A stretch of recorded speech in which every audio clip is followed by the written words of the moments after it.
We're here today on Country Pocket with John Francis O'Mara. The new album is Forbidden Hymns. I'm going to ask you a question that produces a deeply painful answer if it were to be asked to me, which is, how does it feel being a Christian and an American right now? Oh, hey, wow. I mean that is a painful question. It's a painful time. Um, what what the zeitgeist and the horror and the xenophobia and the brutality and cruelty, largely, as your question implies, is uh, coming coming from uh, a MAGA Christian white nationalist agenda. And so what it's doing for me is it's putting in really clear, stark terms as never before, um, that my role as a Christian, and not just as a Christian, but as a priest, I'm an Episcopalian priest.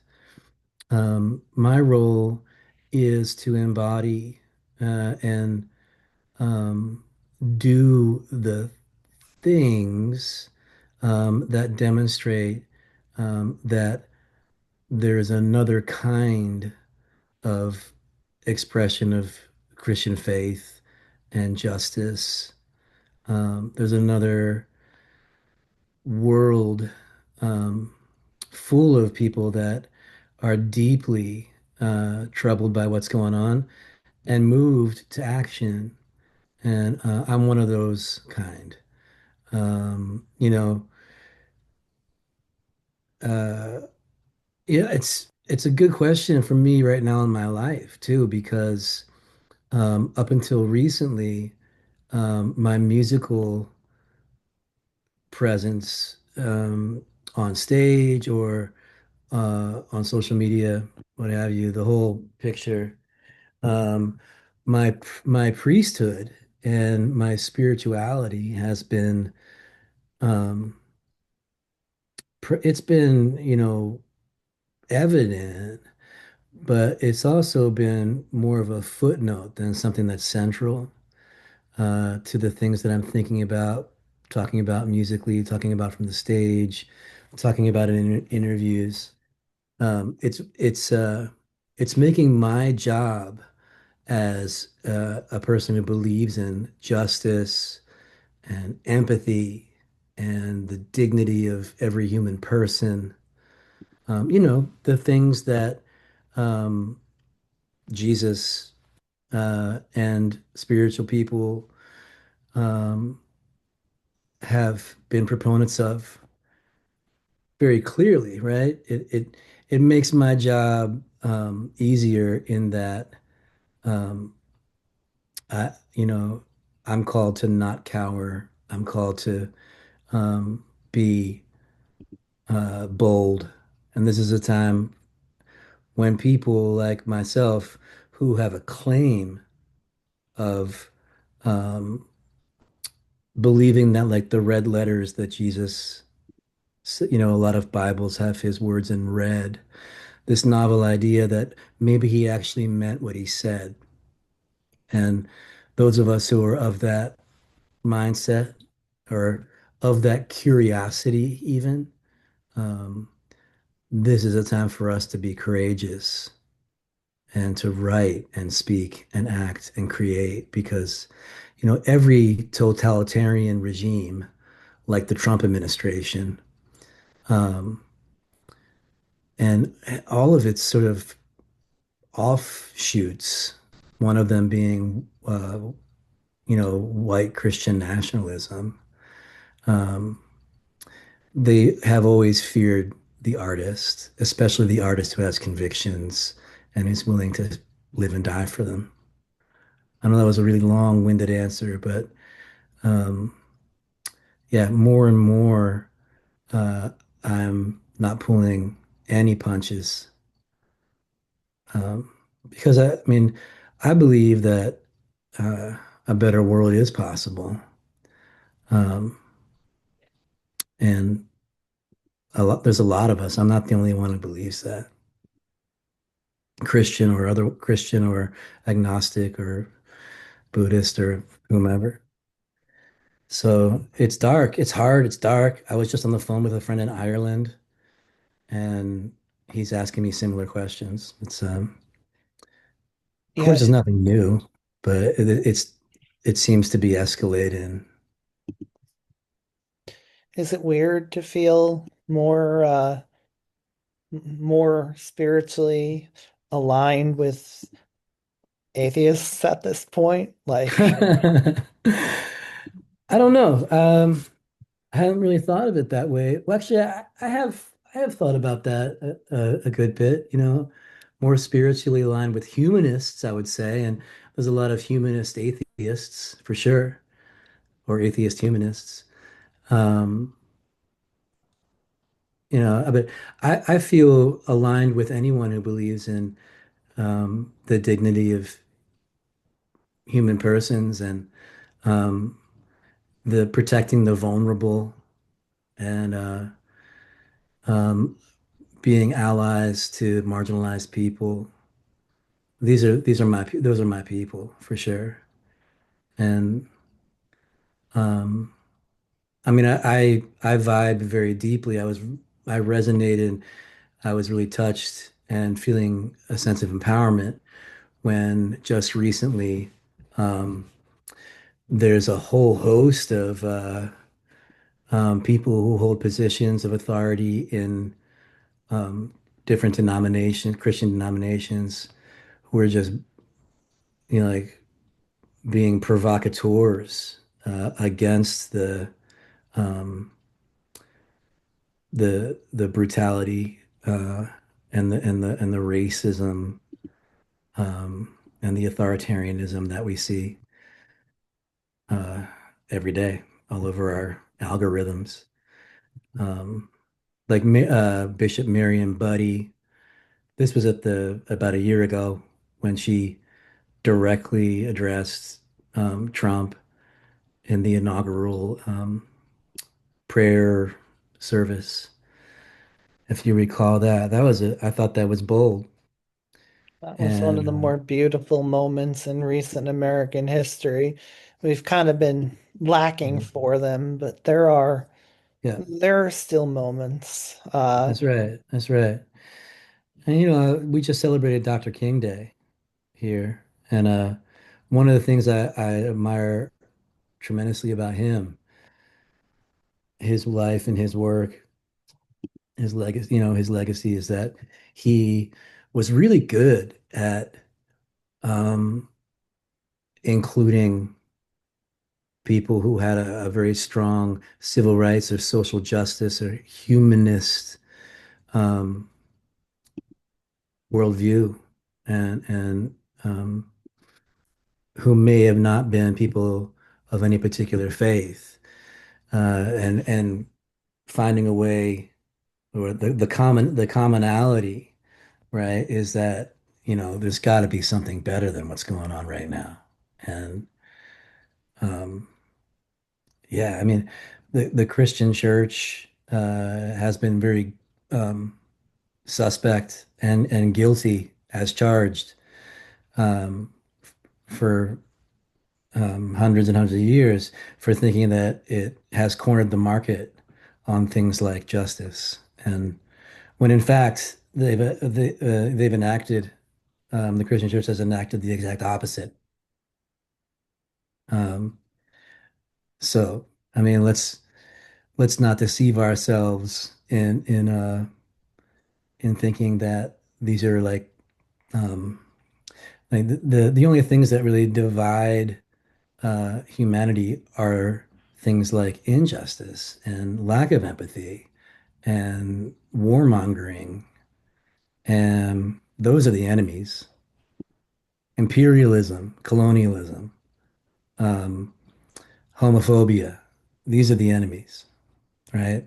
And so people who don't claim any particular faith and people like myself who do, we have a common enemy. Yeah, you definitely did a fantastic job explaining your perspective as a Christian. What about as an American? Uh, Aha. is that Yeah, is man. that a different type of injury? I feel like there's definitely some overlap, but Yep, there's a little bit of unique bitterness to each of those pills. that's right. Well, I'll tell you what, man. I a long time ago, when I was just a kid, I had the first impulses toward finding myself um, uh, in alignment with identifying with people of color, um, uh, LGBTQ plus people. Um, so there's this question of Christianity, or I would call it right-wing national Christian nationalism, and then whiteness, and then also Americanness. Um, and I'm proud to be um, a, a traitor to whiteness, this fabricated superiority. Same time, I can't escape my Americanness or my whiteness. It's the context I was born into, and all the privileges that have come along with that. But then all the reckoning that has to come along with that too. Um, I've thought about leaving. Um, my family got here two generations on my mom's side and three and four on my dad's side from Ireland. And sometimes when I have that kind of imaginary or maybe not so imaginary conversation with my ancestors, I imagine them um, assuring me that it's okay to come home. Like the American thing didn't work. And but at the same time, um, the disenfranchised and disinherited people of America, of the United States of America, those are my allies. Those are my kin. Um, so my intention is to make choices about who I spend my time with and my money on and my money for, um, where I let my mind um, be occupied. It's a if it's an act of resistance against sort of like this the American empire, then that's a worthwhile way to spend my time and my money and my energy and my art, my music. Um, and so I made that decision a long time ago that um, you know uh, what's his name, Colin Kaepernick comes to mind, right? The man who, the football player, American football player who knelt during the national anthem. And people were so upset with him. And some people were so um, in favor of what he was doing, celebrating him. But the reason it was so potent and so provocative is because of when and where he chose to kneel, right? He could have Well, he had options. He could have done what other people were doing, which was stand and put his hand on his heart, which I wouldn't do. I refuse to do that. Or he could have just like kind of tried to slip into the background and not be seen. But instead, he saw the moment and the symbol of, um, bombs bursting in air and rockets red glare. And meanwhile, um, uh, police officers are extrajudiciously executing black people, black men in the streets, black men and women in the street. Like for him to do that at that moment, I like what he did, and it's a way of subverting the symbol of America um, in a way that has a much bigger ripple effect. Um, and everyone understood, I think, that what he was doing was very intentional. So I think I need to be very intentional with my Americanness, um, subvert the subvert the symbols. I mean, um, uh, you know, I don't think I could really call myself a patriot. Um, my country is with the people who have been disenfranchised and poor people, people who've been discarded. Those are my countrymen right there. I'm a citizen of that country. I think that's more patriotic than you might realize. I think, yeah, both America and the church have had tremendous high moments of beauty and potential and great ideals. And both of them have gone about enacting said ideals, maybe in some very disappointing or only occasional ways. Um, as a Catholic, I'm Hmm. pretty content about the response at the moment. Um, Yeah, it's really Frankly, it might powerful. be stronger than that of the opposition party. Um, It's really powerful. I mean, the Catholic bishops in the United States, even the bishop of Palestine and Jerusalem, and then also the Pope himself and the previous one. I mean, wielding that kind of power with humility, but also with like sometimes a direct rebuke of tyranny and genocide. I think Pope Leo actually, even before he was consecrated Pope, I think he actually wrote directly on Twitter or X to JD Vance saying like, "No, you're wrong," or maybe he said JD Vance is wrong. Like that's pretty intense. I'm proud of the Roman Catholic Church right now too. I have a lot of well, I'm Irish Catholic on both sides, but I jumped the fence to be an Episcopalian priest, and I did a lot of work with the Catholic Worker Movement. So that Dorothy Day founded the Catholic Worker Movement. So yeah, I'm down. There's a whole stream of like social justice, Catholic teaching that is just, man, I wish the Protestants would dig a little deeper into it. Dorothy Day is one of the great people in human history. Um, Absolutely. so when you say in your song, if you can't breathe, I can't breathe, what does that mean for you in this moment? Yeah, good. I'm glad you brought that up. I just sang that song in Philly on Saturday night, and when I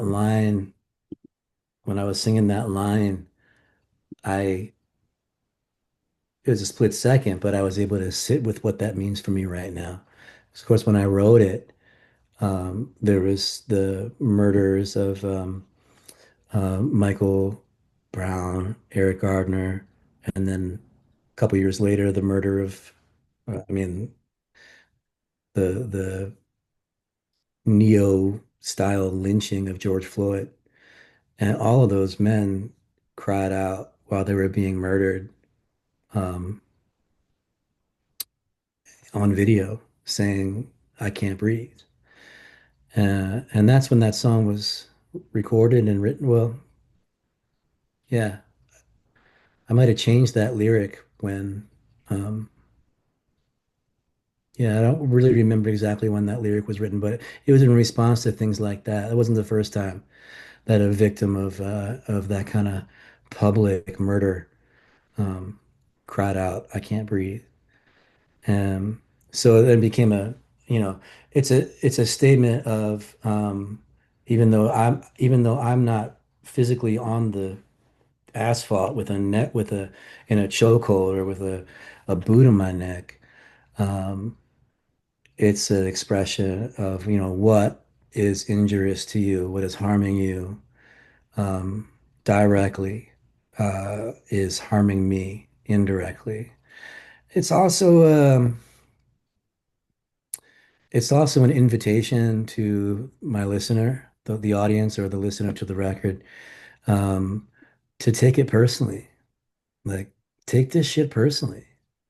Where like this disattachment, this like desensitization, um, you know, I mean, it's the beginning of the end of any society when the pain of others is not doesn't register with the whole, you know?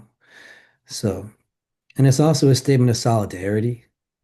If you can't breathe, I can't breathe means um, I'm with you. Um, um, with you in your suffering, and then also with you in the movement of solidarity and empowerment there to throw off that suffering. Very priestly of you, sir, to be there with them. All right, let's hear let's hear a couple tracks and we'll be right back.